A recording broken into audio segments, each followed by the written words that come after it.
All right, let's dive into the world of AI-generated music. Whether you're a producer or maybe you're just super curious, this is your 2025 playbook for creating, sharing, and actually making money for music in this totally new era. And trust me, the potential here, it's probably way bigger than you think. And let's just start with why this is a conversation you really want to be a part of. $5,000. That's what one creator is reportedly making every month from AI music. And they started with just a $300 investment. So yeah, this isn't some far-off futuristic hobby anymore. This is a real, legitimate way to create and build a business, and it's happening right now. The big question is, how are they actually doing it? Well, it all starts with the tools. And honestly, the tools we have now are just incredible. I mean, we've gone from needing a studio full of expensive gear and complicated software to just an idea. A simple text prompt can now spit out music that sounds like it belongs on the radio. So, when you're looking at your AI creation toolkit, it kind of breaks down into two main buckets. On one side, you've got these all-in-one powerhouses, right? Tools like Suno and Udio. You just feed them a text description and bam, you get a full song back, vocals and all. Then on the other side, you have these super specialized tools like Lala.ai. Think of these as your precision instruments. They let you do things like isolate vocals or completely transform a voice to get that perfect professional sound. And the list just goes on and on. It's not just about those two types of tools. You've got platforms for pretty much any niche you can imagine. You want a big sweeping classical score? Ava's got your back. Making a podcast and need some cool background music? You've got Beethoven or SoundRaw. The point is, no matter what kind of sound you're hearing in your head, there is almost definitely an AI tool out there that can help you bring it to life. Okay, so making the music is, a blast.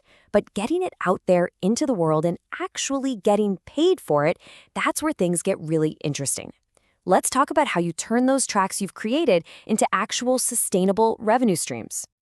And you know what? The path to doing this is a lot clearer than you might think.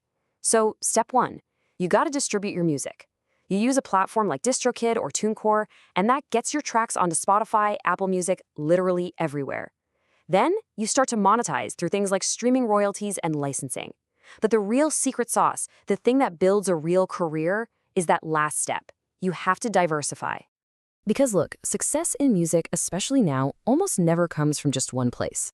It's a mix of everything. You've got your streaming royalties, sure, but then you're also selling beats or sample packs. You've got fans supporting you directly on something like Patreon. Maybe you're even doing some freelance work. The more of these little streams you have flowing in, the stronger your whole career becomes. It's all about not putting all your eggs in one basket. All right, so you've got the music, and you've got a plan to make some money from it. Awesome.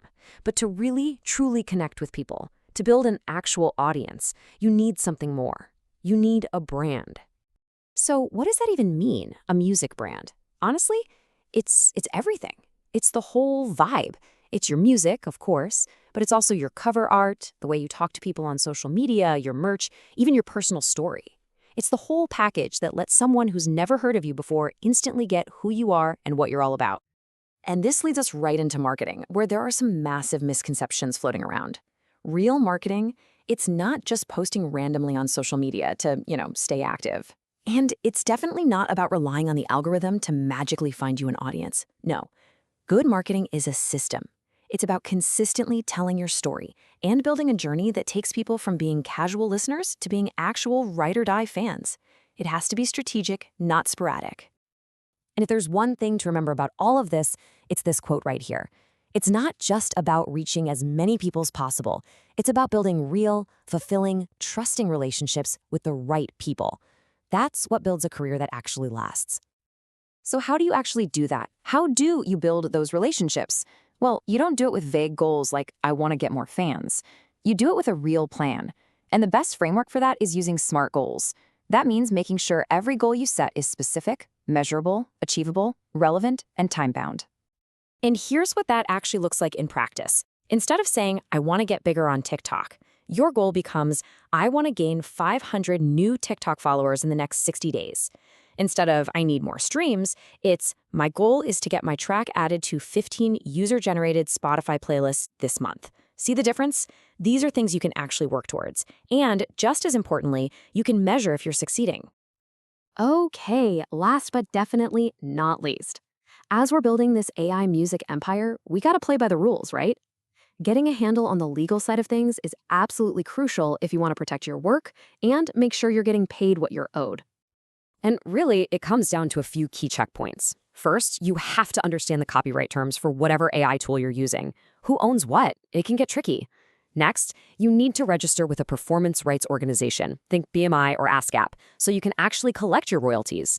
And finally, just read the licensing agreements. I know, it's boring, but it's so important. Getting this foundation right means your creative work is also a secure asset. So we've covered the tools, how to make money, how to build your brand, and the legal stuff you need to know. The barrier to creating professional, world-class music has literally never been lower than it is right now. The technology is here.